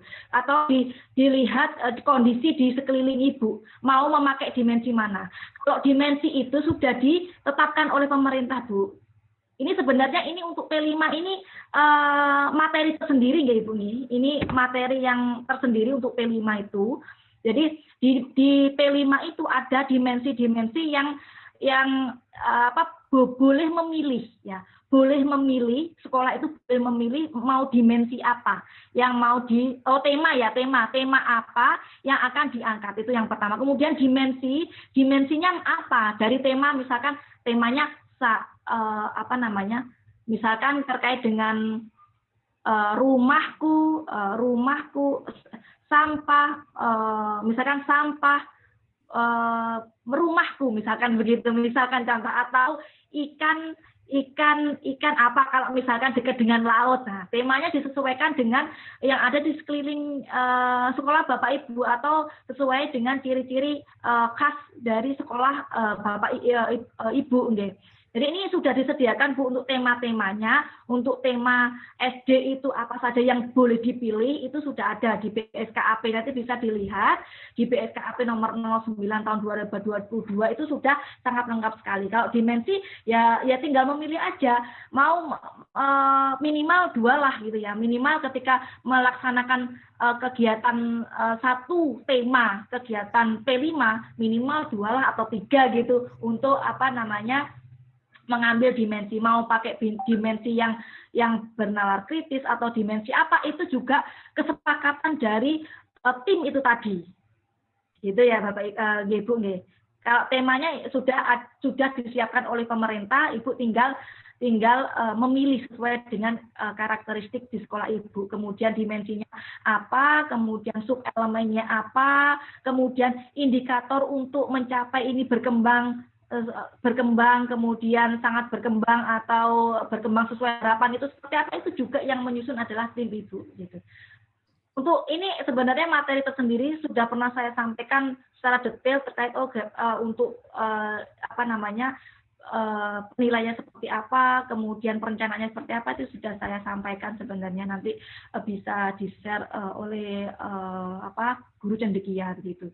Kemudian untuk yang ketiga, hasil diskusi. Hasil diskusi itu bisa digunakan sebagai asesmen formatif, juga bisa Bu, masuk ke keterampilan gitu, atau psikomotorik. Misalkan Ibu pada waktu diskusi itu ya, siswa diskusi mengamati keaktifan siswa, mengamati aktivitas siswa, mengamati kemampuan siswa dalam menyampaikan ide mereka. Nah, itu bisa dimasukkan dalam asesmen sumatif, ataupun bisa juga dimasukkan dalam laporan hasil belajar itu tadi, Bu. Gitu. Jadi boleh-boleh aja mau menggunakan itu juga nggak apa-apa gitu. Itu juga termasuk asesmen gitu. Tetapi ini bisa secara psikomotorik gitu ya. Itu untuk yang ketiga. Kemudian yang keempat terkait dengan ini tadi nggih, kenaikan kelas, bahwa guru kelas sebelumnya atau kelas rendah itu menginformasikan capaian pembelajaran yang sudah dicapai oleh si peserta didik. Nah, kemudian setelah mengkonfirmasi, kemudian untuk guru yang kelas tinggi itu melakukan asesmen awal lagi ya, asesmen awal untuk mengetahui, untuk melihat, untuk mengidentifikasi dari kebutuhan atau kesiapan belajar si siswa. Bagaimana ketika ada siswa yang berkebutuhan khusus seharusnya, nah ini sekolahnya Ibu merupakan sekolah inklusi bukan? Untuk saat ini bukan, Bu. Bukan ya. Nah, ya. Harusnya kalau memang seperti itu harus difasilitasi, Bu, nggih. Harus difasilitasi karena memang untuk yang menangani peserta didik yang berkebutuhan khusus itu harus punya keahlian yang khusus gitu. Jadi nanti bisa mengarah ke sekolah inklusi itu, Ibu. Jadi memang berbeda gitu ketika perlakuannya di dalam kelas. Enggak usah kalau menurut saya tidak usah dikelompokkan, enggak usah dibedakan. Dalam artian dibedakan kelasnya ini inklusi, maksudnya kelas peserta didik yang berkebutuhan khusus, kemudian jangan. Nggak apa-apa dalam satu kelas itu, tetapi yang berkebutuhan khusus itu difasilitasi ya, difasilitasi oleh seorang pengajar yang memang benar-benar ahli dalam itu gitu, ahli dalam menangani kan biasanya ada nggih Ibu nggih, kalau sekolah inklusi itu yang menangani anak-anak yang berkebutuhan khusus. Jadi itu nanti untuk pembelajarannya pun levelnya juga level yang berbeda. Untuk LK-nya juga berbeda gitu. Jadi beda perlakuan itu. Boleh disatukan dalam satu kelas itu, tetapi harus ada yang mendampingi. Gitu. Baik, terima kasih Ibu Noni. Jadi tadi sudah terjawab semua ya Ibu Asyati, dan semoga jika ini menjadi pertanyaan bagi Bapak Ibu yang lain, Bapak Ibu bisa memahami di mana terkait P5 tadi sebenarnya sudah ada begitu ya Bapak Ibu waktu diklat beberapa bulan yang lalu. Jadi Bapak Ibu bisa menonton atau menyimak kembali di channel YouTube kami Guru Cendekia. Di sana Bapak Ibu jika ingin lebih mengetahui terkait P5 silakan Bapak Ibu bisa menyimak kembali begitu. Dan tadi sudah dijelaskan juga terkait hasil diskusi, laporan hasil pembelajaran tadi, dan juga mekanisme kenaikan kelas untuk siswa yang berkebutuhan khusus. Nah, sebelum lanjut ke pertanyaan selanjutnya, Bapak Ibu tidak perlu khawatir sekali lagi terkait presensi begitu, karena kami dari tim Guru Cendekia akan memfasilitasi semua dokumen yang Bapak Ibu butuhkan nantinya, dan juga terkait materi dalam bentuk PowerPoint atau rekaman Zoom meeting ini nanti akan kami bagikan. Jadi Bapak Ibu di sini tidak perlu khawatir begitu ya Bapak Ibu. Nah, sebelum lanjut ke pertanyaan yang ada di fitur raise hand begitu, yang sudah raise hand, kita ke pertanyaan yang ada di kolom chat Zoom mungkin Bu Noni ya. Ini ada beberapa yang sudah bertanya.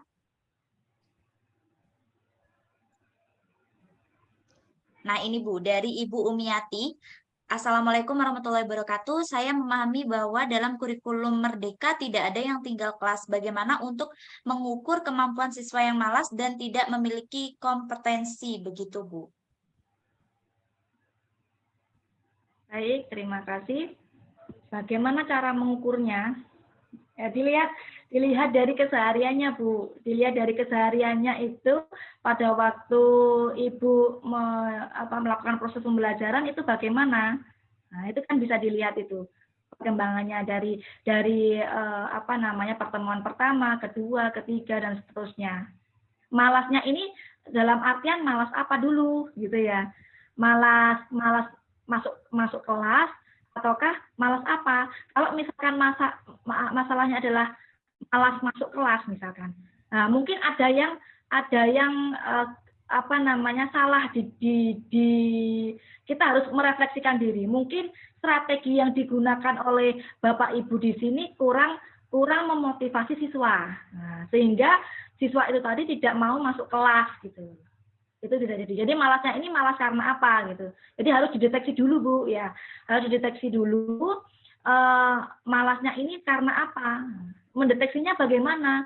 Kita bisa menanyakan itu mengapa kok tidak masuk? Kenapa kok tidak pada waktu di kelas itu tidak pernah masuk dan sebagainya, itu ditanyakan.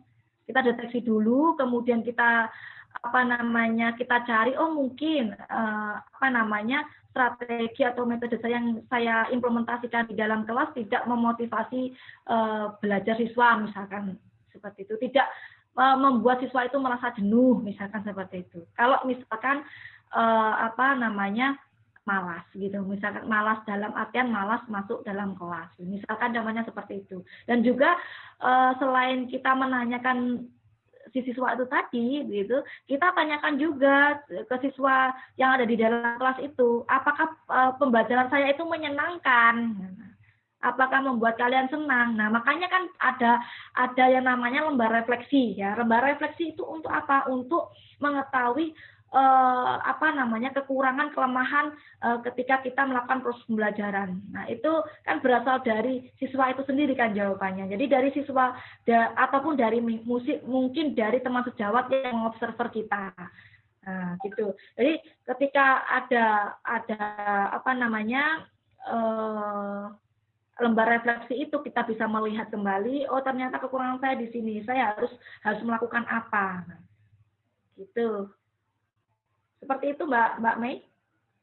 Baik, Bu Noni, terima kasih. Jadi jika Bapak Ibu ingin mengukur kemampuan siswa yang malas, tadi Bu Noni mengatakan bahwasanya Bapak Ibu bisa melihat dari aktivitas pembelajaran sehari-hari ada di kelas. Nah, kemudian Bapak Ibu juga bisa mendeteksi nih, malasnya itu karena apa tadi? Yang pertama tadi bisa mendekati siswa yang dianggap malas tersebut, begitu. Dan nanti Bapak Ibu juga bisa merefleksikan pembelajaran Bapak Ibu itu mengapa bisa membuat siswa tersebut malas, begitu Bapak Ibu. Nah, kemudian ini ada satu pertanyaan juga di kolom chat Zoom dari Ibu Diah. Mohon izin bertanya mengenai penentuan kenaikan kelas. apakah syarat kenaikan kelas memperhatikan pencapaian kompetensi yang tinggi atau rata-rata semester 1 dan 2 seperti di kurikulum 2013? Begitu Bu Nani. Baik, terima kasih. Kalau itu berdasarkan KOSP sekolah masing-masing ya Bapak Ibu ya. Kalau KOSP sekolah masing-masing apakah menargetkan atau tidak begitu. Tergantung KOSP-nya masing-masing. Tapi Oke Bu Nani, berarti kenaikan kelas itu kalau saya rasa di kurikulum Merdeka ini ya diminimalisir untuk yang tidak naik kelas gitu. Karena memang untuk memfasilitasi kebutuhan mereka yang berbeda-beda. Begitu. baik Bu Nani, berarti lebih dikembalikan lagi ke lembaganya masing-masing begitu nggak Bu? Baik, itu terkait kenaikan kelas begitu Bapak Ibu.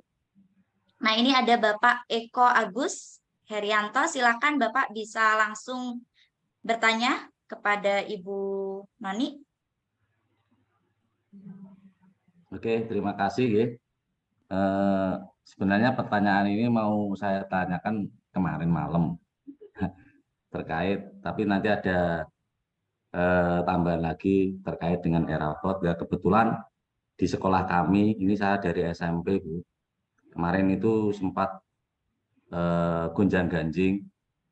Kita jujur, kita pakai aplikasi setelah diputuskan dari dinas, kita sepakat untuk SMP se-Kabupaten Nganjuk itu menggunakan aplikasi dari kementerian, Kurmer PPA 3, Kurmer M01 dan Kurtilas PPA nomor 21 tahun 2022 yang ada proyek P3. Ya, kalau dulu sikap spiritual, sikap sosial dan spiritual, sekarang diganti P3 yang sesuai dengan Kurtilas PPA 21.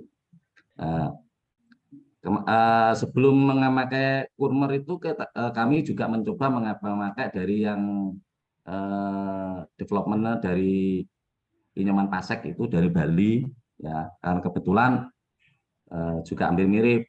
Ya, jujur yang dari kementerian karena sudah disepakati oleh Dinas Pendidikan diwajibkan untuk SMP ya, untuk SMP diwajibkan pakai yang aplikasi dari kementerian karena mau tidak mau kementerian pasti nanti punya solusi. Akhirnya terjawab sudah. Tetapi saya menggunakan aplikasi Kurmer, aplikasi e-raport Kurmer itu masih banyak bug. Istilahnya apa? Masih banyak yang ini. Yang saya tanyakan gini Bu Noni ya, yang terhormat. Ini kemarin kemarin juga sempat bingung antara sudah disampaikan oleh Bapak Marsudi itu karena terjadi miskonsepsi. Ya. Kalau di Kurtilas itu data kompetensi itu sudah disiapkan oleh kementerian, Permen 37, Permendikbud data kompetensi yang berdasarkan Permen 37 dan sesuai Libang itu. Terus kalau yang di Kurmer itu kan kita TP itu menyusun sendiri.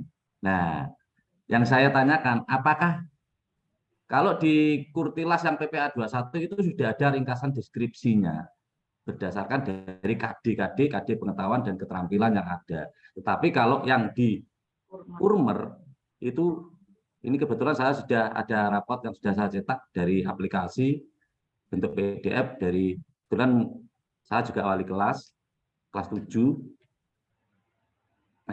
Jadi tahu perkembangan anak saya.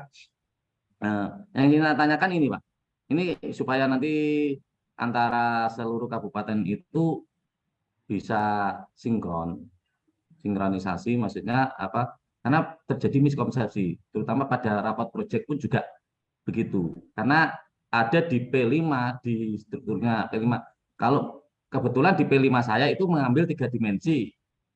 3 dimensi, 3 tema. 5 subdimensi, 5 subelemen.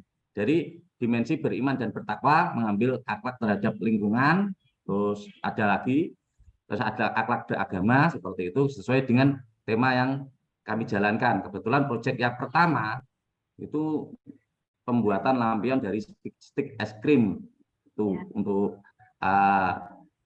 dari kesesuaian tema itu saya ya memang benar apa yang dikatakan Bu Noni, dari kementerian pun dimensinya pun sudah disiapkan, sub elemen dimensinya pun juga disiapkan. Tapi kan untuk merangkaikan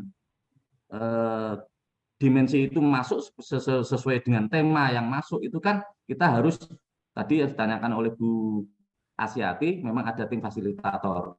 Ya, kebetulan di proyek kedua ini saya juga sebagai fasilitator untuk dalam bidang penilaian, untuk khusus penilaian, untuk pembuatan aplikasi penilaiannya.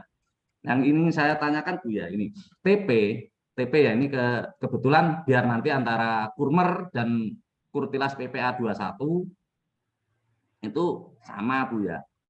Karena gini, kalau kita menyusun TP berdasarkan, kalau kemarin ini saya nggak Bisa tahu ya Bu langsung ya. ke pertanyaannya Pak Ya, Eko. kalau untuk TP itu apakah benar itu langsung diambilkan dari ATP? Apakah benar seperti itu? Apakah kita membuat sendiri tanpa menggunakan KKO yang taksonomi Bloom itu loh Bu. Ya, itu kan saya kurang, karena kemarin itu istilahnya simpang siur Bu. Ya. Nggak ada apa ya, nggak ada antara mapel A dan mapel B itu nggak match gitu. Terus yang kedua, pertanyaannya kedua. Terus kalau di kemarin itu kita tersandra oleh yang namanya KKM sama Bu. Jujur kita diwajibkan untuk KKM 75 Bu, jujur saya akui. Tetapi setelah adanya Kurmer ini, apakah KKM itu masih tetap diperlukan Bu? Seperti itu. Kalau tadi untuk syarat untuk kenaikan kelas kita tidak terlalu dipermasalahkan, yang penting aktif, penting anaknya bernyawa, siswanya masih bernafas, berarti kan masih tetap mengikuti pembelajaran, berarti istilahnya aktif seperti itu. Itu kalau dulu saya pribadi dulu rapot nilai merah 5 itu biasa Bu. Dulu rapot saya pun sendiri juga ada yang merah. Tapi kan tetap naik seperti itu. Nah, apakah itu ya Bu pertanyaan? Apakah masih diperlukan KKTP? Kalau dulu KKM, sekarang KKTP berdasarkan dari IKTP, indikator ketercapaian tujuan pembelajaran. Nah, Baik, cukup. terus yang Apa ketiga, masih ada lagi? Ya, itu yang ketiga ini yang pertanyaan ketiga. Dalam penentuan, karena di sini ada tujuan proyek, perumusan tujuan proyek, ini P5, kaitannya dengan P5. Tujuan proyek, apakah diperbolehkan kita merumuskan tujuan proyek? Karena di sini saya buka aplikasinya Erapot itu ada 2, tujuan umum proyek dan tujuan yang ada di dalam dimensi. Apakah dua-duanya itu dirumuskan sesuai dengan yang dari di Beskap itu, ataukah kita menyusun dengan kata-kata sendiri tanpa menggunakan KKO? Itu terima kasih Bu. Baik, terima kasih Pak Ego Agus Haryanto dari Nganjuk. 3 pertanyaan Bu Noni, silakan Bu Noni bisa langsung menjelaskan. Baik, terima kasih Pak Eko. Dari kemarin ya sebenarnya mau tanya. Ini kemarin Mbak Mai saya singgung. Oke, untuk yang pertama terkait dengan TP ya Bapak, TP, ATP gitu ya. Nah, ya. Kalau TP, tujuan pembelajaran itu dirumuskan dari capaian pembelajaran. Kalau capaian pembelajaran kan sudah ada di BSKAP ya Pak, di BSKAP 33 itu ya. BSKAP nomor 33 tahun 2022. Kita patokannya di sana. Jadi buku pegangan kita adalah BSKAP. Nah, di situ sudah ada capaian pembelajaran. Di capaian pembelajaran itu ada kata kunci. Ya sudah. Beskap nomor berapa ya Bu ya? Beskap yang nomor berapa? Ya.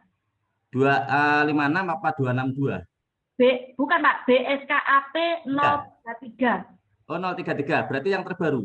Itu yang terbaru. Yang terbaru, karena yang kemarin yang saya pakai itu yang 262.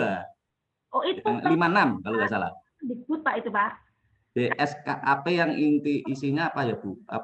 Banyak yang dari mungkin struktur kurikulumnya, JJM-nya yang ya itu loh. Nomor 262. Kalau capaian pembelajaran itu ada di BSKAP. Oh BSKAP. Ya. BSKAP nomor 3033/H/2022 sampai hafal. Ya kalau Bu Noni ada nanti biar di-share Bu. Minta gitu. Jadi di situ sudah ada capaian pembelajarannya dari fase fondasi sampai pada fase yang tertinggi itu fase F. Di situ ada capaian pembelajaran yang harus dicapai oleh setiap fasenya. Ya, di situ nanti jenengan persani lagi di capaian pembelajaran itu ada kata kunci seperti yang saya tunjukkan tadi di PPT tadi, ada yang warna hijau-hijau tadi Pak. Ya, itu adalah kata kuncinya mengidentifikasi. Itu kan termasuk KKO kan Pak nggih? KKO. Ya. Mengidentifikasi, kemudian mengumpulkan, mengkomunikasikan. Nah, itu ada kata kunci itu. Nah, kata kunci itu yang akan kita preteli ya, yang akan kita turunkan menjadi tujuan pembelajaran. Gitu, Pak. Jadi tujuan pembelajaran dari CP itu tadi kita preteli satu-satu, siswa dapat mengidentifikasi. Nah itu kan kalau tujuan pembelajaran itu dulu sama seperti kompetensi dasar itu loh Pak ya. Jadi harus kata kerja operasional. Nah sedangkan di capaian pembelajaran itu sudah kata kerja operasional, tinggal dipreteli aja gitu, tinggal diturunkan gitu. Nah untuk untuk menuliskan di raport deskripsi itu tadi bisa langsung mengacu pada CP, tapi tidak di copy paste semua, nggih Pak. Oh, gitu ya Bu ya. Tidak ya. Ambil kata kuncinya itu, ya kata kuncinya. Atau boleh berdasarkan TP yang sudah disampaikan oleh Pak Masudi kemarin, boleh, tidak apa-apa, pakai TP. Atau berdasarkan poin-poin penting di elemen tadi. Nah, tergantung enak yang mana. Nah, itu ada 3 opsi itu tadi. Kalau dari CP yaitu langsung diambil aja kata kuncinya. Ya, kata kuncinya apa gitu. Itu Pak. Jadi TP itu berasal dari CP. Ya, TP itu diturunkan dari CP. Nah, setelah TP jadi semua jadi Pak ya. Jadi ketika Bapak menyusun ATP itu TP-nya harus jadi semua Pak ya. TP fase A itu misalkan Bapak di kelas berapa? Berarti fase C, fase D ya Pak ya. Fase D. Itu kelas 7, 8, 9 itu harus selesai semua, Pak. Ya. Nah, harus selesai semua, baru dibuat ATP-nya, alurnya. Kan berupa bentuk alur itu, Pak, ya. Ya. Nah, itu. Tapi yang paling penting di sini adalah ya TP-nya itu tadi. TP. Jadi di setiap elemen itu tadi, atau domain, dulu itu namanya domain, sekarang namanya elemen. Nah, itu TP-nya itu apa saja, ada berapa TP gitu. Ya itu nanti yang akan yang seharusnya nggih Pak, yang seharusnya dicapai oleh sisi peserta didik itu tadi. TP itu dibuat sendiri Pak nggih. TP itu dibuat sendiri berdasarkan kolaborasi antar guru di fase itu. Dan disesuaikan dengan karakteristik atau kebutuhan atau kesiapan dari si peserta didik sekolah itu. Makanya ATP dari setiap sekolah itu pasti berbeda-beda. Sesuai dengan kebutuhan siswanya itu tadi. Begitu nggih Pak? Sampun paham nggih? Sampun bisa dipahami nggih? Yang kedua KKM. Nah, KKM ini sebenarnya juga hampir mirip dengan KKTP nggih Bapak nggih. Cuma untuk ini bukan digunakan untuk kenaikan kelas. Kalau KKM itu kan poin ya Pak ya, bukan poin, skor ya. Kenapa enggak ada Pak kalau di kurikulum Merdeka? Tapi KKTP ini dirancang di suatu sekolah, di suatu lembaga, entah sekolah, madrasah, itu ya patokan minimal lah, patokan capaian pembelajaran yang harus dicapai oleh si siswa pada fase A, B, C itu apa? Tetap ada patokannya, gitu. Cuman di sini tidak untuk kenaikan kelas, tidak disertakan dalam raport begitu. Tetapi sekolah tetap punya patokan, ngeten Pak. Di KOSP kan ada itu. Kalau sekolah lain pasti tidak, KOSP-nya juga sudah ada. Berarti gini ya Bu ya, kita memberikan nilai misalkan contoh ya Bu ya. Misalkan kita sumatif 1, kita TP1 saya anggap sebagai sumatif 1. Terus TP2 saya anggap sebagai sumatif 2. Kebetulan mapel saya itu kalau saya bedah itu ada sekitar 8 TP Bu. Ada sekitar 8 TP itu dalam 1 semester. Ya, itu berarti saya memberikan nilai ya, dalam tanda kutip Bu ya, kalau kita yang istilahnya dulu kalau yang namanya 5 di bawah 50 kan itu termasuk kan jelek kan Bu. Kalau berdasarkan PowerPoint ini panjenengan yang jenengan pakai itu kan ada yang sumatif 3 itu 40, terus ada yang tesnya 50, itu berarti kan juga boleh ya Bu ya? Boleh Pak, boleh. Berarti kita tidak, ya gini loh Bu ya. jujur kalau saya dipatok untuk harus minimal sekian Bu ya. Itu Bu, ini nurani saya Bu. Ini kasihan karena gini, karena saya menilai setiap anak itu punya kemampuan berbeda-beda. Mungkin nilai 40 ini anak ini ternyata lemah, atau mungkin yang di sistem komputer dia pinter kan seperti itu kalau anggapan saya. Jadi, gitu loh, jadi pada dasarnya boleh-boleh aja menilai 20 pun juga boleh, enggak apa-apa gitu. Nanti di rata ketemunya berapa. Nah, kalau kemudian terus dideskripsikan yang bagus itu apa, yang perlu bimbingan itu yang apa, yang materi apa, yang nilainya jelek itu tadi, Pak. Nggih. Ya, misalkan perlu bimbingan dalam memahami konsep waktu, jam, misalkan kayak gitu. Itu nanti Pak G. Termute Pak. Termute. Suaranya tidak terdengar Pak. Di mute. Gini, saya tanya gini. Kalau yang disampaikan Bapak Marsudi sesuai dengan panduan Erapot kementerian, karena kemarin saya pakai yang Pasek itu akhirnya ditiadakan harus pakai yang kementerian. Itu ada nilai tertinggi, diambil yang nilai tertinggi, capaian tertinggi dan terendah. Ini. Terus saya ini kan sebagai tim kurikulum bagian penilaian Bu, saya akan mencoba membuat aplikasi dari Excel, terus nanti saya kolaborasikan supaya nanti biar mendeskripsikan, biar terdeskripsi dengan sendirinya, kita menginput nilainya. Apakah boleh Bu kita menilai jadi anak perlu peningkatan di TP ini lebih dari 1 TP. Karena kan mungkin saya kalau lebih banyak nilainya kan bisa saya ambil yang 3 tertinggi, 3 terendah. Apakah boleh seperti itu? Kalau memang realnya seperti itu ya nggak apa-apa, Pak. Karena apa itu gitu? kebaikan si peserta didik itu. Jangan dimanja siswanya, Pak ya. Jadi nggak apa-apa Pak. Jadi kalau misalkan memang realnya adalah 3 yang tertinggi dan 3 yang terendah ya sudah nggak apa-apa. Jadi yang tertinggi itu apa saja dan bisa apa saja kemampuannya. Kemudian yang perlu bimbingan itu di konsep yang mana dan kemampuan apa, situ aja itu Pak. Nggak apa-apa. Jadi boleh Bu, karena juga terjadi miskonsepsi antara kami yang di lapangan. Kebetulan saya kan tim IT-nya juga dengan pengawas itu juga saling berbenturan itu loh Bu. Boleh Pak, sesuai real aja. Jadi enggak apa-apa, enggak masalah. Yang penting itu ada pendeskripsiannya bahwa kalau yang rendah ini perlu bimbingan apa gitu harus jelas nggih Pak nggih. Deskripsinya harus jelas. Gitu.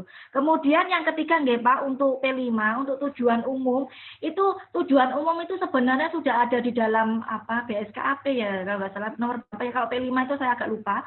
Jadi itu sudah ada tujuannya, semuanya sudah ada, capaian pembelajarannya ya, ini capaian pembelajaran di P5 itu umumnya seperti apa itu sudah disediakan oleh pemerintah. Bapak tinggal literasi mawon, tinggal dipersari mawon. Kemudian untuk tujuan khususnya ya dikembangkan sendiri. Sama seperti ketika tim Bapak membuat panduan atau panduan P5 itu Pak, kan ada tujuan umum, tujuan khusus. Nah, tujuan umumnya itu diambilkan dari capaian pembelajaran di P5 itu tadi. Kalau tujuan khususnya dapat diperluas, dari itu dapat diperluas, dapat dikembangkan lagi. Begitu Pak. Mungkin itu Mbak Mei. Baik, terima kasih Bu Noni atas penjelasannya. Semoga Pak Eko bisa memahami dan juga tadi itu sesuai dengan apa yang ada dalam implementasi kurikulum yang sedang Pak Eko jalankan. Nah, bagi Bapak Ibu yang masih memiliki pertanyaan, terang saja Bapak Ibu masih bisa melakukan diskusi interaktif melalui WhatsApp group, begitu ya Bapak Ibu. Jadi karena ini memang keterbatasan waktu di Zoom meeting ini, maka Bapak Ibu bisa melanjutkan lagi di diskusi interaktif melalui WhatsApp group, karena di sana juga telah bergabung Ibu Nonik yang akan menjelaskan lebih lanjut terkait permasalahan dari Bapak Ibu atau pertanyaan yang memang ingin ditanyakan begitu. Nah, mungkin untuk malam hari ini Bu Noni kita cukupkan sampai di sini. Kami sampaikan terima kasih kepada Ibu Noni, terima kasih banyak atas pemaparan materi yang sangat luar biasa dan detail sekali begitu ya Bapak Ibu. Semoga Bapak Ibu juga bisa memahaminya dan juga mendapatkan wawasan lebih lagi di mana terkait jika Bapak Ibu mengimplementasikan terkait asesmen pembelajaran kurikulum merdeka masih ada beberapa hal yang miskonsepsi begitu. Nah, di sini tadi Bu Nani sudah menjelaskan secara lebih detail begitu. Nah, Bu Nani, ini saya ada satu pantun untuk Bu Nani. Di Asih beli manik, di kimia ada asam basa. Terima kasih untuk Bu Noni atas penjelasan yang luar biasa. Tentunya semoga bisa bermanfaat juga untuk Bapak Ibu. Terima kasih atas antusiasnya di pertemuan 1 hingga pertemuan 2 ini. Masih ada 2 pertemuan lagi, begitu ya Bapak Ibu. Harus tetap semangat lagi untuk menggali terkait kurikulum merdeka ini.